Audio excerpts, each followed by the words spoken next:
Hi అండి, అందరికీ నమస్కారం. ఈరోజు 4వ భాగంలో ఏం జరిగింది అని తెలుసుకుందాం. నీకోసం ఎంత దూరమైనా వెళ్ళాలి అనిపించింది, అందుకే విడాకులు ఇచ్చేశాను. మన మధ్య ఉన్న అడ్డుకోడలను కూడా తొలగించేశాను. బామ్మని తీసుకొచ్చాను, ట్రీట్మెంట్ కూడా ఇప్పిస్తున్నాను. నిన్ను తీసుకుని ఇలా వచ్చాను. ఇంకా ఎంతకాలం దూరం పెడతావురా? నేను ఉండలేకపోతున్నాను నిన్ను వదిలేసి. అంతకుముందు నేను కూడా వర్జినే, నిన్నే నేను ఫస్ట్ టైం తాకింది కూడా. అలాగా ఆ రోజు 5 సార్లు అవటమే కదా, మళ్ళీ 3 నెలల భయంతో దూరం పెట్టేశావు బంగారం. భయమేస్తుందిరా, ఇలా ఇంకా ఎంతకాలం ఉండాలి?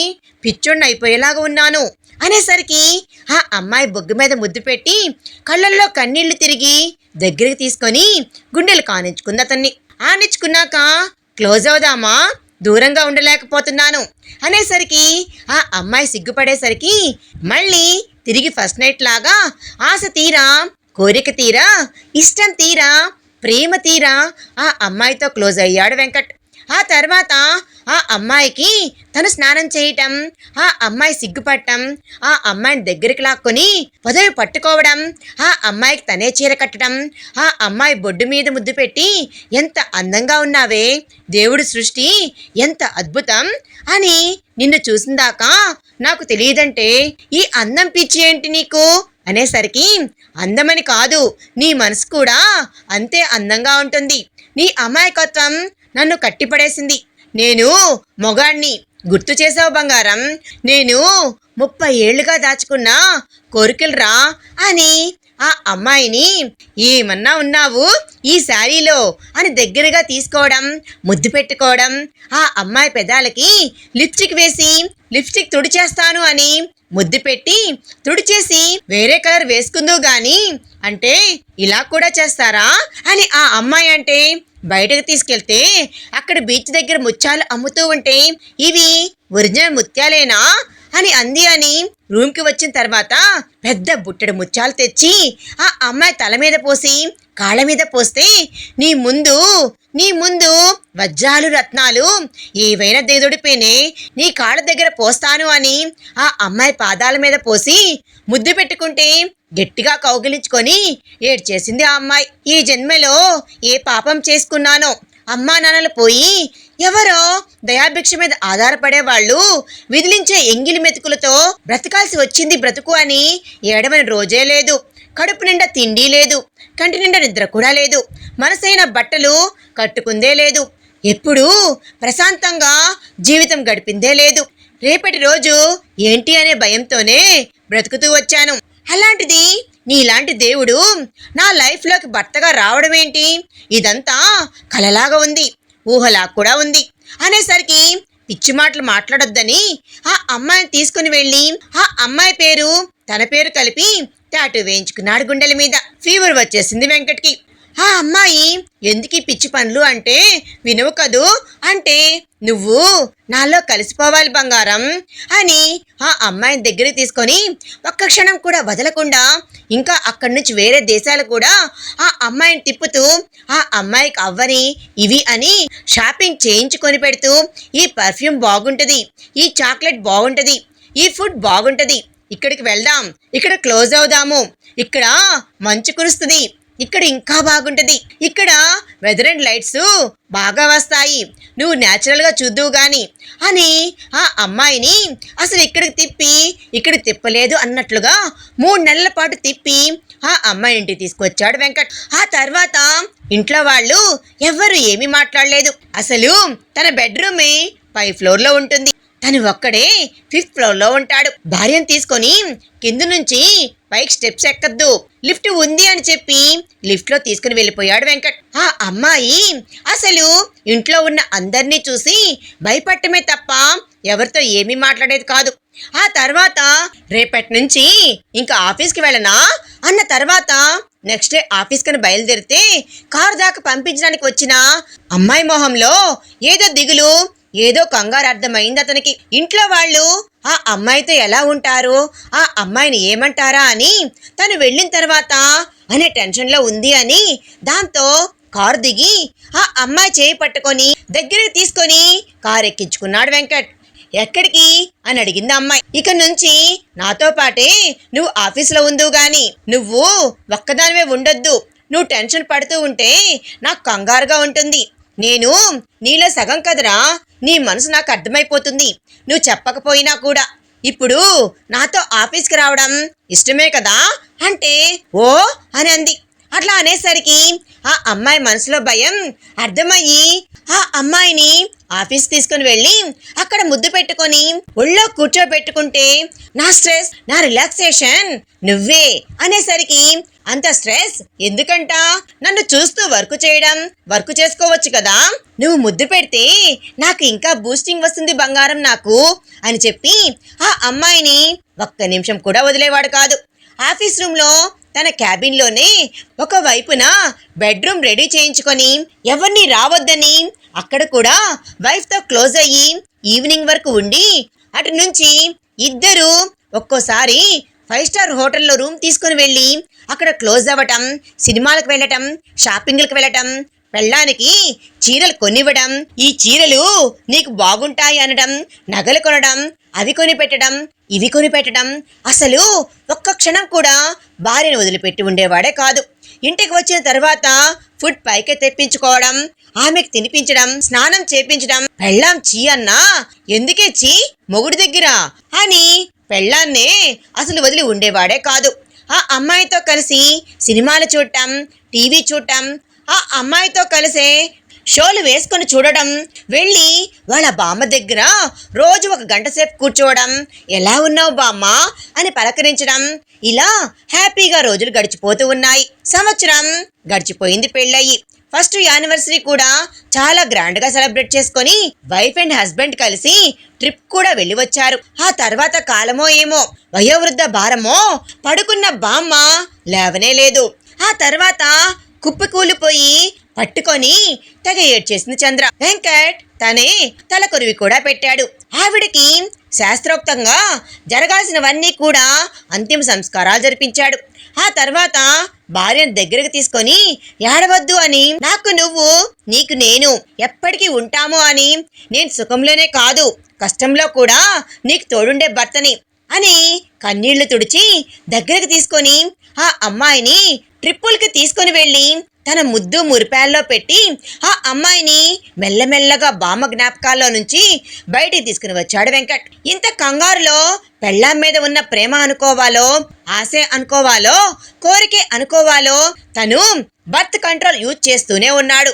ఈ సంవత్సర కాలంగా కూడా ఉన్నట్టుండి ఒకరోజు వర్షం పట్టం, పెళ్ళాంతో తను చాలా డీప్గా క్లోజ్ అవుతాడు కాబట్టి ఇంట్లో కాండోమ్స్ లేకపోవడం వల్ల ఒక్కసారికే ఏమవుతుందిలే అని ఆ అమ్మాయితో క్లోజ్ అయ్యేసరికి అది ఫెర్టిలేషన్ టైం కావడం వల్ల ఆఫీస్లో కళ్ళు తిరిగి తన మీద పడిపోయింది చంద్ర. ఆ తర్వాత నెలలో చంద్రను హాస్పిటల్లో తీసుకుని వెళ్తే డాక్టర్ షీ ఈజ్ ప్రెగ్నెంట్ అని, తల్లి బిడ్డ చాలా హెల్దీగా ఉన్నారు అని చెప్పిన తర్వాత భార్యని ఆ టైంలోనైనా ఇంట్లో ఉంచొద్దు కదరా అని శకుంతల అన్న, వద్దులే నానమ్మా తను నాతోనే తీసుకుని వెళ్తాను అని ఆ టైంలో కూడా ఆఫీస్ తీసుకుని వెళ్ళి అక్కడ తన రూమ్ వేయించుకున్నాడు. కాబట్టి భార్యని అరికాలు కందకుండా చూసుకుంటూ టైం టు టైం స్కానింగ్లు, ఎక్స్రేలు, బ్లడ్ టెస్ట్లు, భార్యకి హెల్దీ ఫుడ్, ఎక్సర్సైజులు, యోగాలు, మెడిటేషన్లు, భార్యకి హెల్దీ ఫుడ్ ఇచ్చుకోవడం. ఆ టైంలో కూడా దూరంగా ఉండాలా అంటే డాక్టర్ నవ్వి, అక్కర్లేదు మీరు ఎలా ఉండాలో తెలుసుగా, ఎడ్యుకేటెడే కదా, నేను చెప్పేది ఏముంది అలా ఉండండి, మీ వరకు మీరు హ్యాపీగా క్లోజ్గా ఉండొచ్చు, she is healthy baby, she also healthy అని చెప్పి నవ్వింది డాక్టర్. భార్యతో చాలా ప్రేమగా ఉండేవాడు. ఆ టైంలో కూడా 5వ నెల వచ్చింది ఆ అమ్మాయికి. ఎవ్వరూ లేరు అని, లోన్లీనెస్ ఫీల్ అవ్వకూడదు అని సినిమా సెట్టింగ్ లెవెల్లో వేయించి, ఎల్ఈడి స్కిల్ దగ్గర నుంచి పెట్టించి, మంగళ స్నానాల దగ్గర నుంచి చేయించి చాలా గ్రాండ్గా ఆ అమ్మాయికి నభూతో నా భవిష్యత్ అన్నట్లుగా సీమంతం చేయించి, గంధాలు రాసి ముద్దులు పెట్టుకొని, పొట్ట మీద ముద్దు పెట్టుకొని బంపింగ్లు ఎంజాయ్ చేస్తూ ఆ తర్వాత బేబీ షవర్ చేసుకొని ఆ అమ్మాయిని తీసుకుని ట్రిప్కు వెళ్ళొచ్చి చాలా సంతోషంగా జెండర్ రివీల్ చేసుకుంటే కడుపులో ఉంది బాబు అని తెలిసి చాలా హ్యాపీగా ఫీల్ అయ్యారు. ఎటు కనాల్సిందే కదా అని దాంతో కనేస్తున్నావు, ఇప్పుడు హ్యాపీయా నువ్వు అన్న తర్వాత ఉంచుకుంది అందుకేగా అని చంద్ర నవ్వితే ఆ నవ్వుకి ఫిదా అయిపోతున్నాన్రా నేను అని డాక్టర్తో మాట్లాడితే, ఏంటి డాక్టర్తో మాట్లాడుతున్నావు, ఏ బాబాయింది హ్యాపీగా ఉంది పాపైతే అని మాట్లాడుతున్నావా అని అడిగింది చంద్ర. ఏ రోజుల్లో ఉన్నావురా, మనం మా అమ్మతోనే కొన్ని ఆగిపోవాలి చంద్ర. అమ్మాయి ఏంటి అబ్బాయి ఏంటి వారసులేంటి పిచ్చి మాటలు. బుల్లి చంద్ర లేదంటే బుల్లి వెంకట పుడతారు, పుట్టనివ్వరా. ఎవరైనా మన బిడ్డలే కదా, మన ప్రాణమే. ఎంతమంది కావాలి, ఒక్కళ్ళు చాలు. నా పెళ్ళాం ఎంతో మందిని కని పురిటి నొప్పులు పడితే నేను చూడలేను కదా అని నవ్వేశాడు వెంకట్. ఆ తర్వాత సంతోషంగా రోజులు ఇలా గడిచిపోతూ ఒక రోజున బయట వర్షం పడుతూ ఉంది. క్లైమేట్ చాలా బాగుంది. దాంతో భార్య క్లోజ్ అవుదాము అని భార్యతో క్లోజ్ అయ్యి ఆ తర్వాత ఒళ్ళో కూర్చోబెట్టుకొని భార్యని ముద్దు చేస్తూ ఉంటే నాకు ఆకలి వేస్తుంది అని అంది చంద్ర వెంకట్తో. అలా అనేసరికి ఏం బంగారం తినలేదా అంటే, ఇంట్లో వండినయ్యి నాకు నచ్చడం లేదు, నాకేమైనా కావాలి అంటే కిందకు వెళ్ళి తీసుకొని వస్తాను ఉండి ఫుడ్ అని భార్యను అక్కడే ఉంచి కిందకు వచ్చాడు వెంకట్. ఏంట్రా కిందకు వచ్చావు అని శకుంతల అడిగితే, చంద్రకు ఆకలేస్తుందంటే ఫుడ్ తీసుకుని వెళ్దామని ఫ్రిడ్జ్ ఓపెన్ చేసి చూశాడు. ఫ్రిడ్జ్ ఓపెన్ చేసేసరికి అన్నట్లు నా మతివరపు మండ చెప్పడం మర్చిపోయాను, నేనే అమ్మాయికి సుఖప్రసవం అవ్వాలి అని మీ ఇద్దరూ అన్యోన్యంగా ఉండాలి అని పూజ చేయించాను. నా చేత్తోనే చేసిన ప్రసాదం పరవాన్నం ఇదిగోరా అని వెండి గిన్నెలో పెట్టిస్తే కింద నుంచి పైకి అమ్మాయికి ఫోన్ చేస్తే పరవాన్నం ఓకేనా బంగారం అని అంటే, ఆ స్వీట్ క్రేవింగ్సే వస్తున్నాయి తీసుకోనరా అనేసరికి తీసిన ఫ్రిడ్జ్ను కూడా క్లోజ్ చేసి ఇద్దరూ కలిసి తినండిరా అన్న తర్వాత సరేలే నానమ్మా అని చెప్పి పైకి వెళ్ళిన తర్వాత ఆ అమ్మాయికి తను తినిపిస్తూ తనకు ఆ అమ్మాయి తినిపించింది. ఏదైనా వాళ్ళిద్దరూ ఒకే కంచం ఒకే మంచం ఏదున్నా ఒకటే మాట అన్నట్లుంటారు. వాళ్ళు కలిసే తిన్నారు.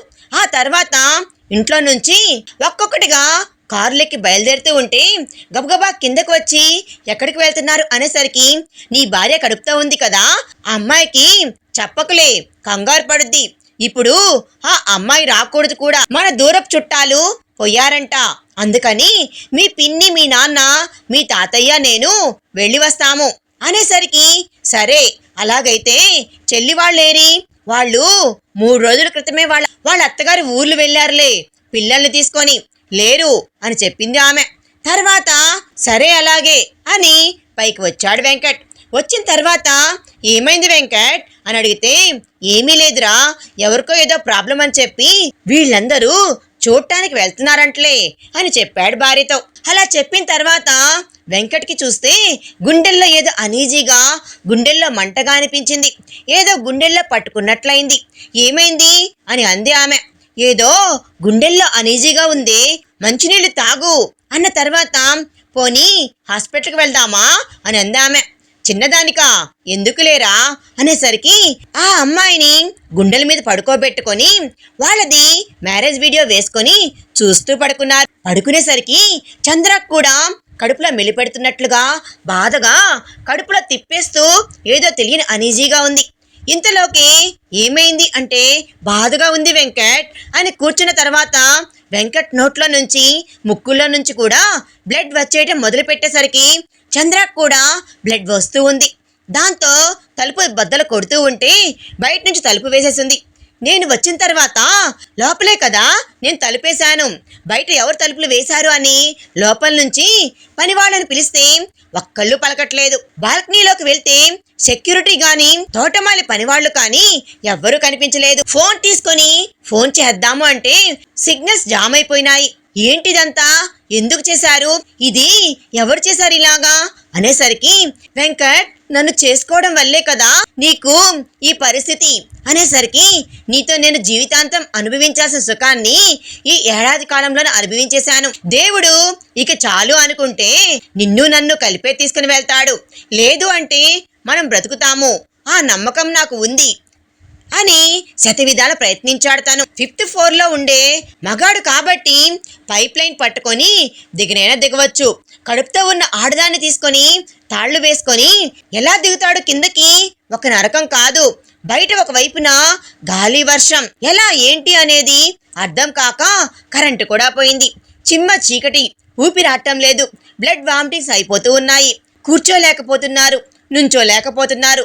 నరకంగా అనిపించి కళ్ళు మూతలు పడిపోతూ ఒకళ్ళ చెయ్యి ఒకళ్ళు పట్టుకొని కుప్పకూలిపోయి మళ్ళీ జన్మంటూ ఉంటే, ఈసారి ఇంత ఆలస్యంగా కాదు బంగారం, త్వరగానే కలుద్దాంరా, కలిసే మనం పుడదాంరా అని ఆ అమ్మాయిని గట్టిగా కౌగిలించుకొని స్పృహ తప్పి పడిపోయారు ఇద్దరు. ఆ తర్వాత కళ్ళు తెరిచి చూసేసరికి వెంకట్ హాస్పిటల్లో ఉన్నాడు. సిస్టర్, నా వైఫ్ అనేసరికి, సార్ మీరు టెన్షన్ పడకండి, మీ పక్క బెడ్ మీదే ఉన్నారు, చూడండి మీ వైఫ్ అనేసరికి ఆ అమ్మాయి పక్క బెడ్ మీదే ఉంది. ఉంటే తనకేమీ అవ్వలేదండి, ఇంకా స్పృహలోకి రాలేదు, కాసేపట్లో వస్తారు అన్న తర్వాత కాసేపటికి ఆ అమ్మాయి స్పృహలోకి వచ్చాక, చందు ఎలా ఉంది బంగారం అంటే, నీకు ఎలా ఉంది అని అడిగిన తర్వాత వెంటనే జరిగింది గుర్తొచ్చి అంత దాంట్లో పాయసం గిన్నె వైపు చూశాడు. వెంకట్ కళ్ళు మూతలు పడిపోయేటప్పుడు ఆ గిన్నెలో ఏదో బ్లూ కలర్లో మారిపోయి ఉంది పాయసం గిన్నె. దాంతో, సిస్టర్ మమ్మల్ని ఇక్కడ ఎవరు జాయిన్ చేశారు అని అడిగితే, ఎవరో 4 వచ్చారండి, తీసుకొచ్చి జాయిన్ చేశారు అనేసరికి, ఎక్కడున్నారు వాళ్ళు? బయట ఉన్నారు సార్, పిలవమంటారా అని అంది నర్స్. పిలువు అనేసరికి నర్సు వెళ్ళి ఆ బయట వెయిట్ చేస్తున్న వాళ్ళని పిలుచుకొని వచ్చింది. లోపలికి అను, సాగర్, కల్పన, శరత్ వచ్చి, ఎలా ఉందన్నయ్యా అని అంటే, బావా ఎలా ఉందమ్మా అక్కడే ఉన్న చంద్రని కూడా అడిగితే, చంద్రాని అలా నడుం దగ్గర పిల్లోస్ పెట్టి కూర్చోబెట్టింది సిస్టర్. ఆ తర్వాత వెంకట్, ఏం జరిగింది అసలు, మీరెలా వచ్చారు, మీకెలా తెలిసింది, ఏమైంది అనేసరికి, అన్నయ్య నీకు తెలియని విషయాలు, నువ్వు తెలుసుకుని విషయాలు నీకు తెలియని కదా చాలా ఉందన్నయ్యా, ఆ కథ ఇప్పుడు మేము నీకు చెప్పాలి, నీకు విషం కలిపింది ఎవరో కాదు నానమ్మే అనేసరికి, ఏంటే అని అన్నాడు అతను. అవునన్నయ్యా, ఆమె కలిపింది, నువ్వు కులం గాని అమ్మాయిని పెళ్లి చేసుకున్నావు అని, చంద్ర కడుపులో కలుషితమైన రక్తానికి గుర్తుగా పిండం పెరుగుతోంది అని, నువ్వు వాళ్ళని కోర్టులకెక్కించావంట, వీధికెక్కించావు, పరువు తీశావు, నువ్వు ఇష్టం లేని ఆ అమ్మాయిని పెళ్లి చేసుకున్నావు, నువ్వు హిమాకి విడాకులిచ్చావు, వాళ్ళకి ఎదురు చెప్పావు అనే దాంతో నువ్వు నీ భార్య కడుపులో ఉన్న పిండంతో సహా కడిగేయాలి అని నిశ్చయం చేసుకొని ఇలానే చేశారు. చంద్రాని ఎప్పుడో మట్టు పెట్టాలి అనుకున్నారు. నువ్వు చంద్రాని ఒక్క క్షణం కూడా వదలకుండా నీ వెంట వేసుకుని తిరగడంతో వాళ్ళకి ఇన్నాళ్ళు మట్టు పెట్టడానికి కుదరలేదు. వాళ్ళు చేసిన అన్యాయాలు ఇవి మాత్రమే కాదన్నయ్యా, నువ్వు చిన్నప్పటి నుంచి హాస్టల్కి వెళ్ళిపోయావు, మేము ఇంట్లోనే ఉన్నాము, మాకు నీకు మధ్య బాండింగ్ లేకపోయినా ఏ రోజు నువ్వు మమ్మల్ని శత్రువులుగా చూడలేదు. మేమిద్దరం బయటికి ఎక్కడికి వెళ్ళినా చెల్లి నేను మాకు అన్నయ్య ఉన్నాడు అని చెప్పుకునేవాళ్ళం. కాలేజీకి వెళ్ళిన తర్వాత ఇంటర్ నుండి డిగ్రీ వరకు నేను చెల్లి 2 అబ్బాయిల్ని ప్రేమించాము, ప్రాణం ఒక ఎత్తుగా ప్రేమించాము. వాళ్ళది మన కులం కాదు, మేము శారీరకంగా కలవలేదన్నయ్యా, చాలా పవిత్రంగా ప్రేమించుకున్నాము. వాళ్లే ప్రపంచం అనుకున్నాము, వాళ్ళని పెళ్లి చేసుకుందాం కూడా అనుకున్నాము, వాళ్లే లోకం అనుకున్నాము. నువ్వు ప్రియాని ప్రేమించాను అనే విషయం చెప్పకపోయినా మాకు ఆ విషయం తెలుసు. నువ్వైనా ఇంట్లో నుంచి వెళ్ళిపోయావులే, ప్రియను చేసుకొని అక్కడ ఉండిపోతావులే అనుకున్నాము. నువ్వు వీళ్ళని ఎదిరించకుండా తప్పుకున్నావు, కానీ మేము వీళ్ళని ఎదిరించాము, ఎదురు తిరిగాం, వాళ్ళతో వెళ్ళిపోతామనన్నాం, లేచిపోయైనా పెళ్లి చేసుకుంటాము అన్నాము.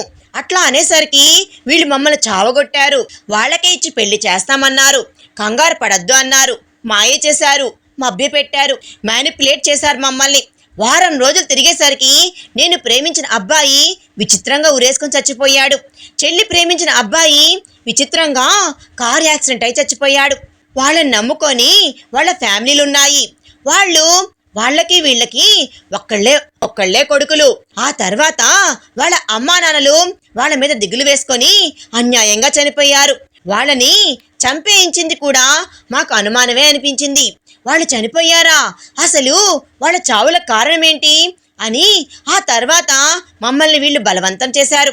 బలవంతం చేసి చనిపోయిన వాళ్ళని గుర్తు తెచ్చుకుంటూ అలా ఎంతకాలం ఉంటారు, మేమేమి పెళ్లి చేయము అనలేదు కదా అని నాకు సాగర్తో చెల్లికి శరత్తో పెళ్లి జరిపించేశారు. వీళ్ళ అమ్మా నాన్నలు ఏమి తక్కువ వాళ్ళు కాదు.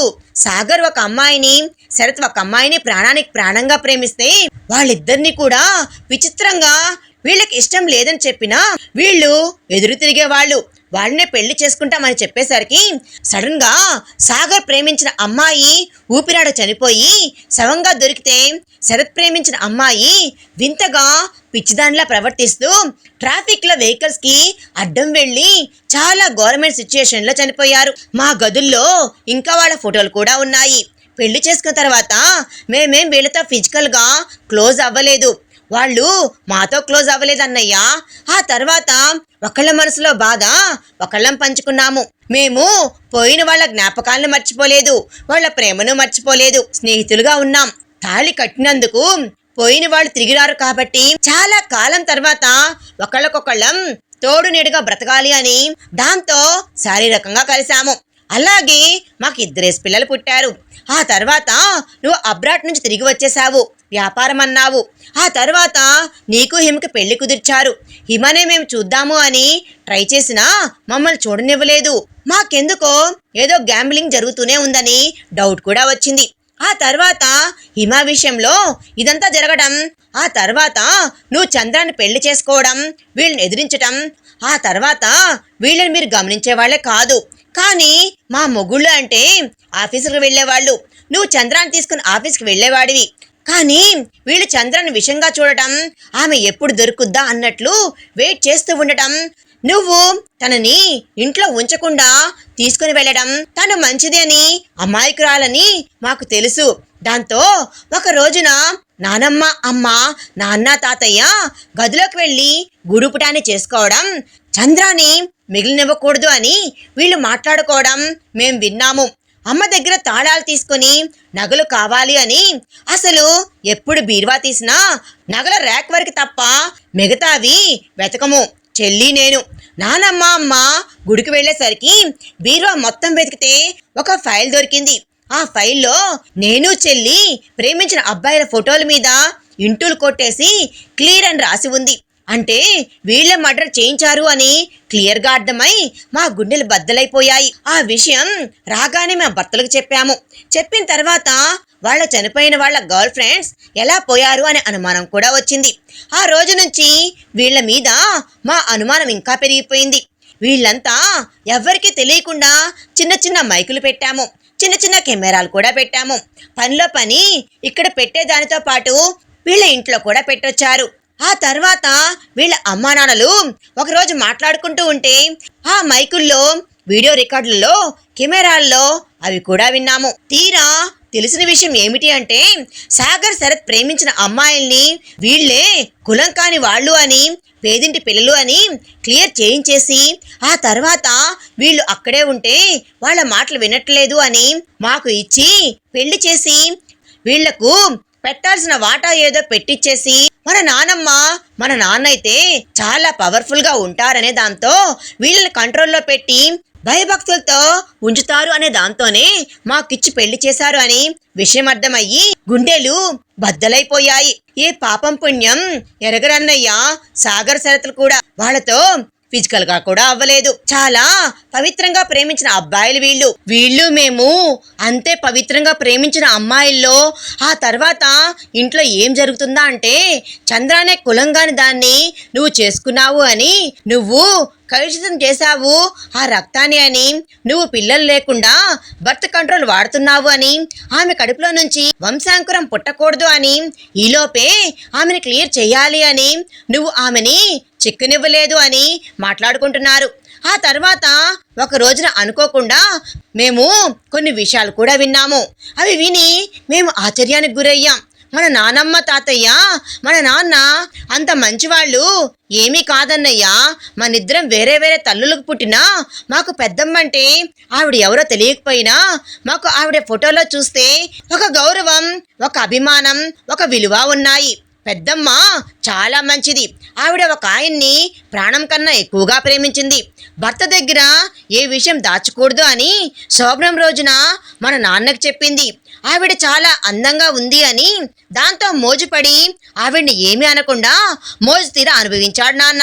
ఆవిడ కడుపుతో ఉన్న దగ్గర నుంచి ఆవిడని తిప్పివేసి తను వెలియాలి అని కొట్టి నానమ్మ తాతయ్యలు చెప్పి ఆవిడని అవహేళనకు గురిచేసి అవమానాలకు గురిచేసి చిన్న చూపు చూసి నరకం పెట్టి చిత్రవద పెట్టి ఆ తర్వాత ఆవిడ కళ్ళ ముందే ఆవిడ ప్రేమించిన ఆయన్ని మన నాన్నమ్మ తాతయ్య చంపేశారు. చంపేసి ఆయన శవాన్ని పెట్రోల్ పోసి తగలబెట్టారు. అది కూడా మన ప్యాలెస్లోనే. ఆ తర్వాత పెద్దమ్మ గుండె బద్దలైపోయి ఏడుస్తూ ఉంటే మన నాన్న ఎంత నీచమైన వెధవ అంటే వాడి పైశాచికమైనటువంటి కోరిక కసి పెద్దమ్మ మీద తీరాక ఉయ్యాల్లో పసిబిడ్డవు నువ్వు, నీ వయసు 2 నెలలు, ఆవిడ పుడిట్రాలు. ఆ టైంలో వెళ్ళి ఆవిడ మీద పడి బలవంతం చేసి తనే తీర అనుభవించి ఆవిడ్ని అలా నగ్నంగా ఉండగానే ఆవిడ గొంతు గట్టిగా పట్టేసుకొని ఆవిడ్ని చంపేశాడు. చనిపోయిన తర్వాత ఆవిడ నోట్లో పురుగు మందు పోసేసి బట్టలు కట్టేసి ఆవిడ రాసినట్లు సూసైడ్ లెటర్ని ప్రియుడిని తలుచుకుంటున్నాను. ప్రియుడితో గడిపిన క్షణాలు గుర్తొస్తున్నాయి. వాడు లేకపోవడం వల్ల నేను బ్రతకలేకపోతున్నాను అని ఆవిడ రాసుకున్నట్లు రాసేసి వీళ్ళు పుకారు పుట్టించేసి ఆ తర్వాత మా అమ్మని పెళ్లి చేసుకున్నారు. మా అమ్మ సరైంది కాదు అని మాకు తెలుసు. చిన్నప్పటి నుంచి నీ మీద మాకు చాడీలు చెప్పినా మేము వినేవాళ్ళం కాదు. అందరి చెల్లెళ్ళలాగే మేము ఎందుకు ఉండాలి అని నువ్వెప్పుడు మమ్మల్ని అలా చూడలేదు కదా అన్నయ్య. వీళ్ళు 15% వాటాలు పెడతాము అని అన్న రోజున మేము వాటికి కూడా ఆశపడలేదు. ఆ తర్వాత మమ్మల్ని సడన్ గా మొన్న 4 రోజుల క్రితం నానమ్మ మా అత్తారులకు వెళ్ళమని చెప్పింది. వెళ్ళమనేసరికి మేము అలా వెళ్ళినా ఇక్కడ మైకులు పెట్టాం కాబట్టి మేమిద్దరం లేకపోతే మేము వీళ్ళందరి మాటలు వింటూనే ఉన్నాము. అంత దాంట్లో వీళ్ళు విన్నారు. వాళ్ళు విషం కలిపి ఆ పరమాణాన్ని నీ చేత్తోనే తనకు పెట్టించి తన చేత్తోనే నీకు పెట్టించి నీ వల్ల కూడా పరువు పోయింది కాబట్టి నిన్ను కూడా ముగించేయాలి అని మన నాన్న ఇంకో పెళ్లి చేసుకొని ఇప్పుడు వారసుని కనటానికి కూడా సంబంధం చూసుకోవడానికి వెళ్ళారన్నయ్య వాళ్ళు. ఆ విషయం తెలిసిన మేము హుటాహుటిన బయలుదేరేశాము. బయలుదేరేసరికి ఇంట్లో పని వాళ్ళు వాచ్మెన్లు కూడా ఎవ్వరూ లేకపోయేసరికి మేము ఇంటికి వచ్చేసరికే మీ ఇద్దరు అపస్మారక స్థితిలో ఉంటే తలుపులు బద్దలు కొట్టి లోపలికి వచ్చేసాము. వచ్చిన తర్వాత మిమ్మల్ని తీసుకుని వచ్చి హాస్పిటల్లో జాయిన్ చేశాము. వద్దు బావా, నువ్వు వాళ్ళకి ఎదురు వెళ్ళొద్దు. మీ ఇంట్లో వాళ్ళు నరరూప రాక్షసులు. అలాంటి వాళ్ళకి ఎదురెళ్తే వాళ్ళు మనల్ని బ్రతకనివ్వరు. మేము ఎటు వెళ్ళిపోవాలి అనుకుంటున్నాము. పిల్లల్ని తీసుకొని అబ్రాడ్ కంట్రీస్కి మేము చదువుకున్నాం కదా, ఉద్యోగాలు చేసుకొని వెళ్ళని పిల్లల్ని మేం బ్రతికించుకోగలం. నువ్వు కూడా సిస్టర్ని తీసుకొని వెళ్ళిపో బావా, ఇక్కడ ఉండొద్దు, వాళ్ళు మిమ్మల్ని బ్రతకనివ్వరు అనేసరికి నువ్వు తనని పెళ్లి చేసుకున్నావంటే ధైర్యం చేశామని ఆనందపడ్డామన్నయ్యా. నీ ప్రేమ నీకైనా దక్కింది అని మేం సంతోషపడ్డాము. ఆ అమ్మాయి అమాయకురాలు. మమ్మల్ని ప్రేమించిన వాళ్ళు ఎటూ పోయారు. నువ్వు ప్రేమించిన అమ్మాయిని నువ్వు పోగొట్టుకొని నరకం అనుభవించొద్దు అనేసరికి ఇవన్నీ విని అలా కూర్చుండిపోయాడు వెంకట్ కూర్చునేసరికి చంద్ర భయంగా చూసింది వెంకట్ వైపు. కళ్ళు ఎర్రగా అయిపోయాయి. మొహం ఉబ్బిపోయి, ఎందుకు వెళ్ళాలే? చావు నా దగ్గర రానంత వరకే ఎవరైనా బ్రతుకుంటాడు. నేను ప్రాణంగా ప్రేమించే నా చంద్ర దాకా నా దాకా ఆ చావు వచ్చేసింది. ఆ చావు ఏదో నేను మాత్రమే తీసుకుంటే, నా భార్య మాత్రమే తీసుకుంటే ఎలాగా? ఇప్పుడు మీరు నన్ను కాపాడారని తెలిస్తే మీ నలుగురిని, మీకు పుట్టిన 4 పిల్లల్ని మాత్రం వాళ్ళు ఉంచుతారు అనుకుంటున్నారా? ఏంటే మీరు మనకి ఏ శిక్ష అయితే విధిద్దాం అనుకున్నారో అదే శిక్ష తిప్పి వాళ్ళకే అమలు పరుస్తానేమో కానీ నేను వెంకట్నే కాదు, మా అమ్మ పోతూ కూడా నాకు ఆ పేరు పెట్టుకొని వెళ్ళింది. నేను వీళ్ళని మొత్తం స్మాష్ అవుట్ చేసేసి వెళ్తానేమో కానీ వెళ్లే రోజు వస్తే రణశేషం రుణశేషం రణశేషం శత్రుశేషం అస్సలుంచను. నేను ఎంతైనా వాడు రక్తం పంచుకొని పుట్టలేదా? ఎంతైనా అదే రాజవంశం కదా. నా తల్లి చావు నా దగ్గర మొదలుపెట్టి మిమ్మల్ని ప్రేమించిన వాళ్ళ చావులకి మీరు బాధపడ్డారేమో కానీ మీరు పడతాము అంటే మూసుకుని ఒక పక్కన నుంచోండి. నేనేం చేయాలో నేనే చేస్తాను. లేదు అంటే కనుక మీరు కూడా నాతో పాటు చేతులు కలుపుతాను అంటారా? అక్కడికి ఈ మొత్తం క్లియర్ అయిపోతాయి అనేసరికి ఇప్పుడు ఇదంతా అవసరమా మనకి? ఈ గొడవలన్నీ వెళ్ళిపోదాం, ఎందుకిదంతా అనేసరికి చంద్ర నీకేం తేడా తెలియట్లేదా అని అడిగారు అను కల్పన. ఏంటి, నీ కడుపులో బేబీ పోయింది, తీసేశారు, మళ్ళీ 3 సంవత్సరాల వరకు నువ్వు తల్లివి కాకూడదు అని చెప్పేశారు అనేసరికి ఏదో తేడాగా ఉంది అని అప్పుడు పొట్ట మీద చేయి పెట్టి చూసుకొని ఆ అమ్మాయి ఆ రోజు కోరిక కోరి ఉంచుకున్న కడుపు మొగుడు తన ప్రేమంతా పంచుకున్న బిడ్డ అలా పోయేపాటికి వెంకట్లో నుంచి ఇక మరో మనిషి నిద్రలేచాడు. చంద్ర కుప్పకూలిపోయింది. ఏడ్చే దాంతోనే వెంకట్ పోయిన మిమ్మల్ని ప్రేమించిన వాళ్లకు కూడా మీరు తర్పణ ఇస్తున్నాము అనుకోండి వీళ్ల చావుల్లో అని ఆ తర్వాత ఇంటికి తీసుకుని వెళ్ళాడు చంద్రాని. వీళ్ళు ముందు వెళ్లారు. వెళ్ళేసరికి వచ్చేసారేమిటి అనేసరికి వచ్చేసామమ్మా, వీళ్ళ ఫ్రెండ్స్ మమ్మల్ని రమ్మనమని పిలిచారు, వెళ్ళి వాళ్ళను కూడా కలిసి వచ్చేసాము. ఏదో జస్ట్ గిఫ్ట్ లాంటివి కొని తీసుకొచ్చినట్లు ఇంట్లోకి తీసుకుని వచ్చి గదుల్లోకి వెళ్ళిపోయారు అను, కల్పన, సాగర్, శరత్. వెనకాలే వెంకట్ చంద్రాన్ని తీసుకుని వస్తే ఏమైందయ్యా, ఎక్కడికి వెళ్ళావు అనేసరికి ఫుడ్ పాయిజన్ అయింది నానమ్మా అనేసరికి అమ్మాయి పొట్ట ఎత్తుగా లేదే, అభాషణ అయిపోయింది అని చెప్పాడు వెంకట్. ఓరి దేవుడో, ఓరి నాయనో, కడుపులో ఉన్న వంశాంకురం లేకుండా పోయింది రోయ్ నాయనో అన్న తర్వాత అసలు వెంకట్ ఏమీ మాట్లాడలేదు. మళ్ళీ మామూలుగా ఉన్నట్లే ఉండి 3 నెలల కాలం ఎవరి కంటి మీద కొనుక్కులేదు. చాలా నటించారు. ఈసారి వీళ్ళు కూడా వాళ్ళు మాట్లాడుకునే ప్రతి మాట వింటూనే ఉన్నారు.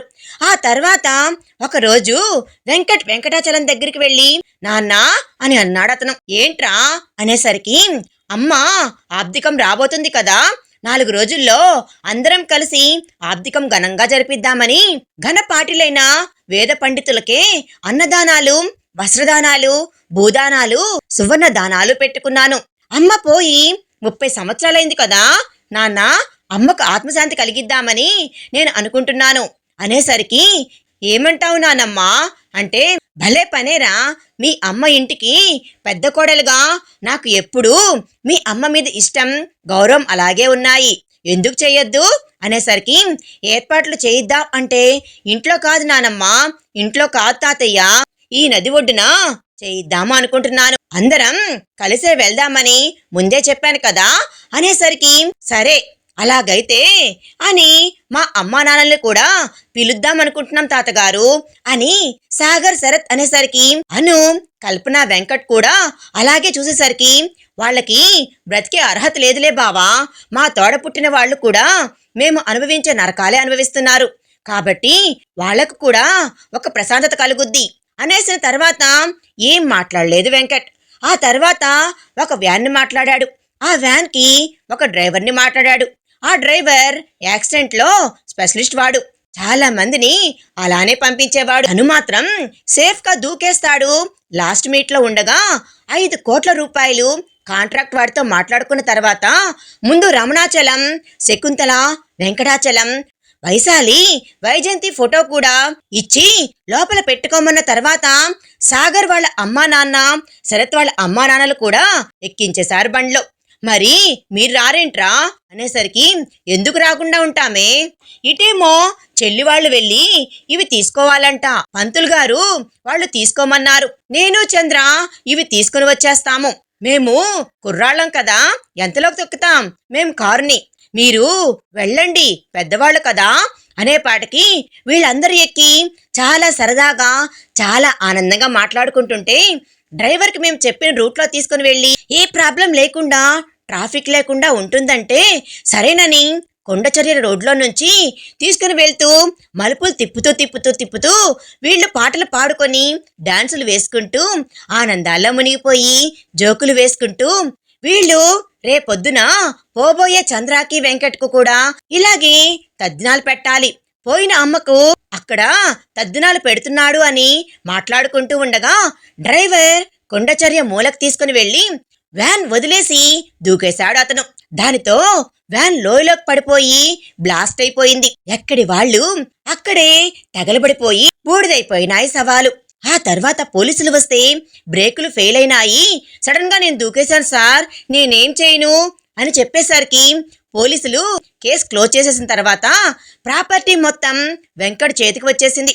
చెల్లెళ్ళకి చెరో 25% పెట్టబోతుంటే వద్దు బావా, మాకు బాగా వచ్చాయి, నువ్వు వాళ్ళకి 15% పెడతాము అని అన్నారు మీ నాన్న వాళ్ళు. అదే పెట్టండి అన్నయ్యా అని చెల్లెళ్ళు అడిగితే వాళ్ళకి అదే ఇచ్చేసి మిగతా ప్రాపర్టీ మొత్తం అమ్మకానికి పెడితే ఎందుకు బావా అని అంటే, నేను ఇక్కడ ఉండట్లేదు బావా, తనకి ఎవ్వరూ లేరు, నాకు ఎవ్వరూ లేరు, స్టేట్స్ కి వెళ్ళిపోతున్నాను తన్ని తీసుకొని నేను అన్న తర్వాత మేము కూడా వెళ్ళిపోతున్నామన్నయ్యా, మాతో టచ్లో ఉండు అని చెప్పి ఆ తర్వాత వాళ్ళు కూడా ఆస్తిపాస్తులు కూడా అమ్మేసుకొని అనుసాగర్, కల్పనా శరత్ పిల్లల్ని తీసుకొని 2 దేశాలు వెళ్ళిపోయి అక్కడ వాళ్ళ బిజినెస్ వీళ్ళు బిజినెస్ పెట్టుకొని వెంకట్ చంద్రాన్ని తీసుకుని వెళ్ళి ఒక దేశం వెళ్ళిపోయి అక్కడ వీళ్ళు ఒక వ్యాపారం పెట్టుకున్నారు. ఆ తర్వాత ప్రతి 3 నెలలకు ఒకసారి ఏదో ఒక చెల్లెలింటికి వీళ్ళు వెళ్ళడం లేదా వాళ్ళు వీళ్ళింటికి రావడం.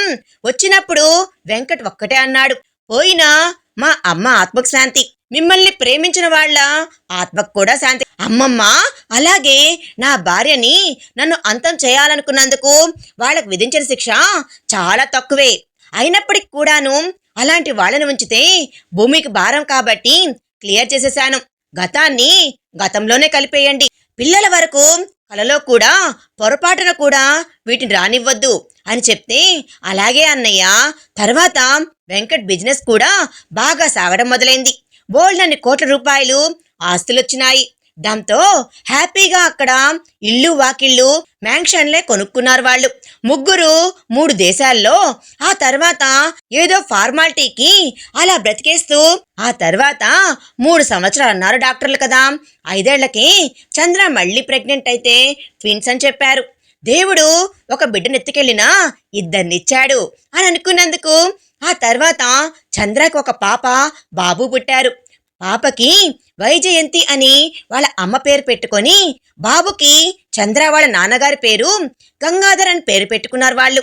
అంతకన్నా మంచి పేర్లు గొప్ప పేర్లు పెట్టేంత గొప్పవాళ్ళు ఎవ్వరూ లేరులే అని ఆ తర్వాత చంద్రకు ఆపరేషన్ చేయించి తన ప్రేమతో ఆమెను ఎప్పుడు చూసుకున్నట్లే ఆనందంగా సంతోషంగా చూసుకుంటూ ప్రతి పండక్కి ఎవరో ఒకళ్ళ ఇళ్లల్లో గ్యాదర్ అవుతూ వీళ్ళు మాత్రం క్లోజ్గా ఉంటూ సంతోషంగా ఆనందంగా ఇలా రోజులు కొనసాగిపోతూ ఉన్నాయి.